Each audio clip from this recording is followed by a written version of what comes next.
Hello and welcome to Extension in the City, Just-in-Time Learning Series. I'm Dr. Julie Fox with The Ohio State University. This module is on entrepreneurial marketing and communication in our cities. You will learn more about the entrepreneurial marketing context. You'll gain knowledge on marketing and communication competencies as you represent yourself and Extension in the city. And you'll gain the ability to engage in the flow of communications with internal audiences as well as external audiences. The project for yourself will be to Google yourself and do some analysis based on your online presence. For your organization, you'll do an image audit, or you could look at the resources available to you and your team in the city. You also have the option of preparing an Ignite or TED Talk. As with all of our modules, there are opportunities for you to engage in discussion, share resources, and work with either through independent study or work with your team or organization to learn more about communication in the city. So why? What's the big deal? Why are we talking about urban extensions communication in the city? Well, in our larger cities, in our metro areas, there's more noise. There's more media channels, more influence out there. There's greater competition. Public and private organizations that we're working with in the cities have specialists that work in marketing. That's what they do. That's all they do. And also the capacity. We are generally hired in Extension because we teach programs, we are engaged with the community, but we're not necessarily marketing specialists. So that's why we're talking about this, to remove some of that noise, have clear messaging in our communities, and really make a difference in the environment that we're working in. When it comes to entrepreneurial marketing, in this Just-in-Time Learning Series, we're blending entrepreneurial theory and urban extension practice. And so we look at entrepreneurial marketing. And you should look at the context of entrepreneurial orientation and the factors of opportunity focus, proactiveness, innovativeness, risk-taking, things that we talk about in the field of entrepreneurship. And you blend that with market orientation, resource leveraging, and really being market-driven, even more so than just opportunity-focused. Another model, and these articles are online for you to learn more about if you're interested. Again, we look at the total customer focus right there in the middle of this flow. And what I really like about this one is in Extension, we are close to the market as you move down here. We do have value creation through the networks that we have in our cities. We are engaged in informal market analysis and informal decision making, but we also have that opportunity orientation and total customer focus. So if you'd like to know more about entrepreneurial marketing, go online, have some discussion with your colleagues as you learn more. Marketing has been defined many different ways. Economists early in these definitions described marketing as a transaction for a profit, and that was it. And over time, there was more information and science on relationship marketing and then viral marketing, and this field of marketing continues to develop. One author said that marketing is everything and really gives good examples about what that means. Some people talk about specific marketing tactics, strategy, or culture. So tactics are those things that we decide to invest in, like putting something in the newspaper or some media releases and public relations. Strategies are things that we can do to compete based on what's happening in the market. For example, if new millennials are moving into one neighborhood or more seniors are moving into one neighborhood or a certain type of population, audience is moving in the community, or they're really addressing certain issues, then strategically you may do some things differently. And then culture is that everyone in the organization values the customer and operates based on the strategies that you're putting into place based on that customer focus. Sometimes marketing is referred to as a process or a function. Some people have this debate about really it's the art and it's that the creativity and having those images that capture people's attention and create an emotional bond with customers. And other people really lean more toward the science of marketing, where you test and evaluate different tactics to see what resonates with your audiences. So none of these are right or wrong. It just provides you some background on what marketing is. I used to teach direct marketing for food and agricultural entrepreneurs. And I used this image here, and I really like this statement from Peter Drucker. Marketing is not only much broader than selling, it's the entire organization seen from a customer's point of view. And so as I taught, I put together this image like the old master lock that you would turn this way and then turn that way and get the combination right. And really what's at the middle of that combination are people. And that's your audience and really knowing your market, but it's also knowing your internal strengths and expertise and finding that fit. And then based on that, developing your products, programs, projects, and services. making sure we're at the right places, the right promotions and communications, and having a plan and process to support that. So selling versus marketing. The selling concept really begins with existing programs that we may have in Extension, and then we focus on the organization, we engage in selling and promotion, and we gauge our success over participation, based on participation. The marketing concept is a similar flow, but begins with that target market or audience, and understanding those customer and audience needs, engaging in an integrated marketing approach, not just some of that new fun technology that we engage in, but a really truly integrated marketing approach. And then our success is measured through satisfaction, not just participation. So now as we move to competencies and we look at market research, this can be done informally or formally. So with Extension, we frequently are involved with community or needs assessments. We engage in processes for issue and opportunity identification. And we do that informally and formally because we're embedded in the community. As you look at relationship marketing and customer or market orientation, what are the competencies with that? Our messaging and storytelling, both in good times and in bad, when we are challenged with things in our community and have to have crisis communications. Working with media, partnership marketing, again, another essential competency for us because we do partner with so many organizations in our communities. And in the city, how can we make sure that our brand, our image, our messaging is not lost when you have all the partners working together? With brands, you have your own personal brand, you have the Extension brand, the university brand, different program brands, and then you layer in that the partnership brands, and it really does take good competency to navigate and negotiate what that looks like in our messaging in the city. And then listening to the data, listening to people both in formal and informal ways so that we can integrate this data into a marketing plan, which naturally blends into our entrepreneurial management just-in-time learning series module. Different organizations have positioned competencies different ways. So this image is a little bit small on the screen, but the articles or references, web links are online for you, so you can learn more if you'd like. One is from the American Marketing Association. They actually have a couple of certification programs, and so you can see specifically what competencies that they look like. And then the Chartered Institute of Marketing comes to us from England, and they have this nice image that shows really the championing the customer, not just knowing them, but really being a champion for them, and then what that looks like along that wheel for the competencies, from partnership marketing like we've talked about to really technical skills like digital integration. So you don't have to have all of these competencies in every individual. The value of looking at this is for your team, your organization, really look at where your strengths are, where the gaps are, and how you might be able to fulfill those. Since we're not marketing experts, look at this as a team approach. So with the community, looking at, again, the informal and informal identification and engagement with the community so that you can identify those issues. Working with people internally and externally. It's not just who participates in our programs, but also who else contributes to that. It could be somebody who provides space for our event. It could be somebody who's a partner and helps promote the event. It could be a speaker that you bring in. Really, our messaging to them is as important as it is to the participants. And then who else influences the work that we do. So as we look at what we know about our audience, look beyond informal ways to more formal ways, look beyond the actual participants who engage with us directly to who else influences things as we put together these communication plans for ourselves and our organization.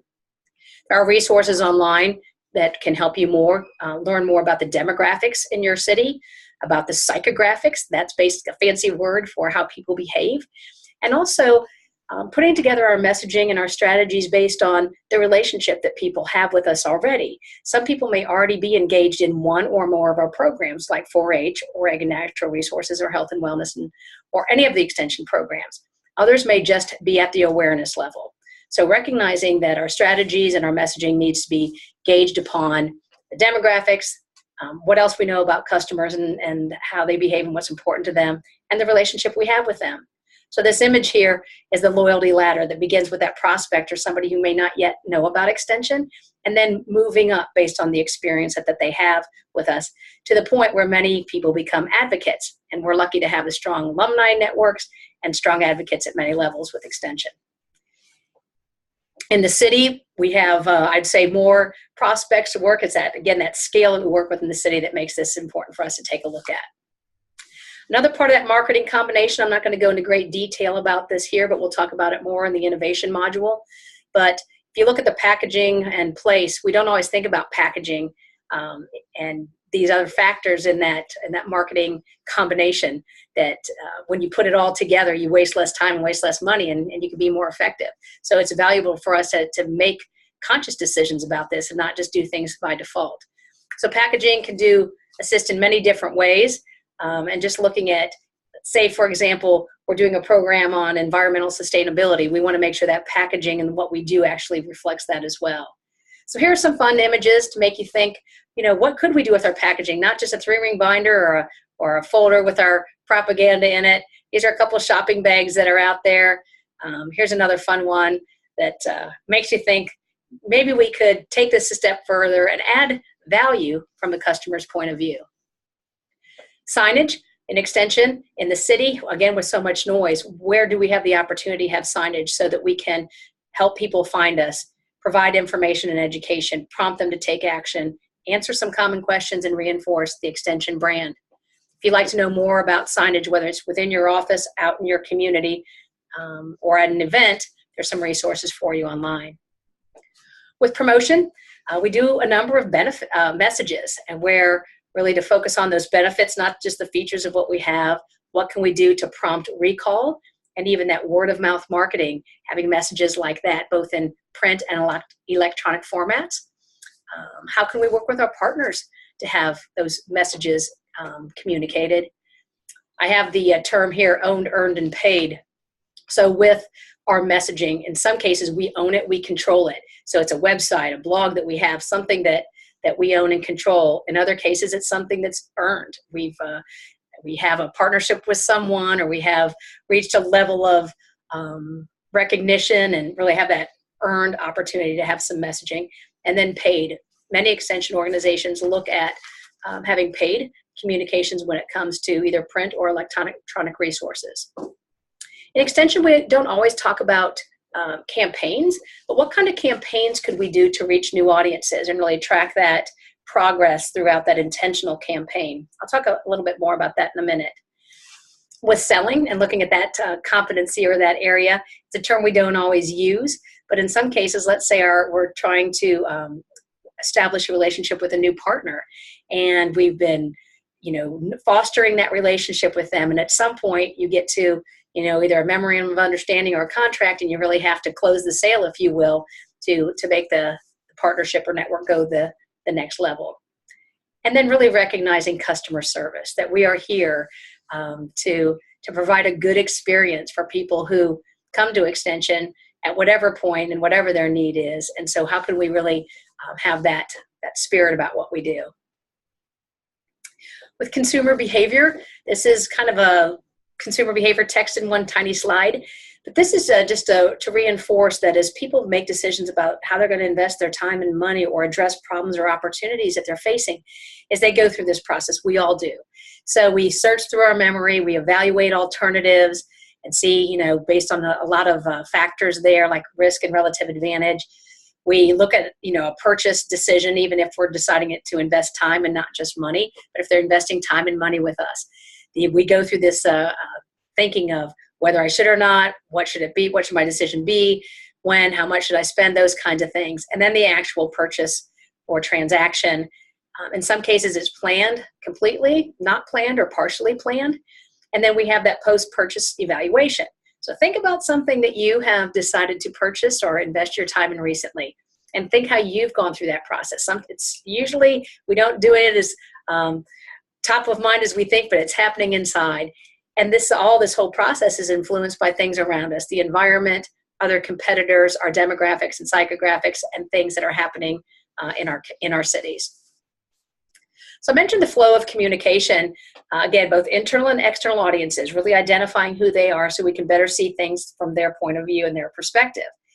And things begin with awareness. So this is similar in extension to if we were to measure impacts on a logic model or plan our impacts on a logic model, and we look at that first level is really awareness, and then knowledge, behavior, and then the long-term impacts. If you look at knowledge, theory like Keller's, ARC's, learning theory. It's awareness, relevance, confidence, satisfaction. And as you look at consumer behavior, if you look at relationship marketing, similar type of thing. It begins with awareness and then moves to a trial experience. So that's a more of a marketing word here. But we have the opportunity extension when we do our messaging. If someone, once we get their awareness, how can we move them to a trial experience with us and then to become a customer, a friend, and eventually a fan? We'll talk about more of this in the innovation section too, but it really begins with our messaging, our communications, and knowing our customers. So when it comes to sales and recognizing Extension's competitive advantage that we have opportunities for the entire family, it's important that we look at knowing our audience again and really messaging and selling to them, having that perfect offer that makes sense to them, that relevance, overcoming human inertia. It's a natural thing by getting people's attention, creating senses of urgency. And you can see this information here. It's also available to you online so that you can really look at what you're doing in your messaging. You don't have to do all of this because the messages could be 140 characters, but recognize that this plays into that consumer behavior that we talked about briefly. In the online module, there's an action assignment for you looking at how you get to know people, how they get to know you, how you can be authentic and intentional in that presence that you have online, your digital footprint. There's lots of different terms for that. That's where we look at not just your social identity so much about how you perceive yourself, but really looking at that, how you project yourself online. And so there's an activity that you can do that looks at, okay, what do you own? What have you put out there online? What have your partners put online about you? And as you Google yourself and you find out this is how people see you, that maybe there are some things that you would like to intentionally change about that, either for consistency or to align with some of the messaging that you want to do and build that reputation. So the opportunity for you to engage with your team or the organization is, these are options. You don't have to do them all. You could do an image audit, looking at your organization from either a new customer's point of view or various customers' points of view, say a new elected official or an elected official staffer. Let's say you wanted to reach a new audience in a particular area of your city, look at it from their point of view. Look at Extension from your Extension organization and team from their point of view. If you'd like, you can put together a portfolio of marketing and communication processes and resources. Sometimes these are collected within our college and university units. Other cases, it's a combination of things. Professional development might be offered in this part of your organization. The resources for branding and templates might be here. Some technology stuff might be over there. So however your organization is organized, really pulling together those resources, your team feels like they have the capability as a team. You look at each other's strengths and pull that together. And then if you'd like, pick an audience and then develop that message and connection with them. Consider how you want them to react, not just what you want them to know or what knowledge you want them to gain, but really what reaction you want, and then what call to action you want as a result of this Ignite or TED Talk. There's a guide for you online so you can learn more about creating one of those for yourself. As with all of our modules, there's some independent study, your journaling, working with a mentor or coach on your goals, your elevator pitch, some self-paced independent study by looking at the American Marketing Association, and some other resources for you based on the competencies that you would like to develop. And then opportunities for team collaboration. This just-in-time learning module, working together on elevator pitches, developing a campaign, identifying other options for even incorporating user-generated content in your marketing. So lots of resources for you online. Again, I'm Dr. Julie Fox with The Ohio State University. I look forward to learning more with you about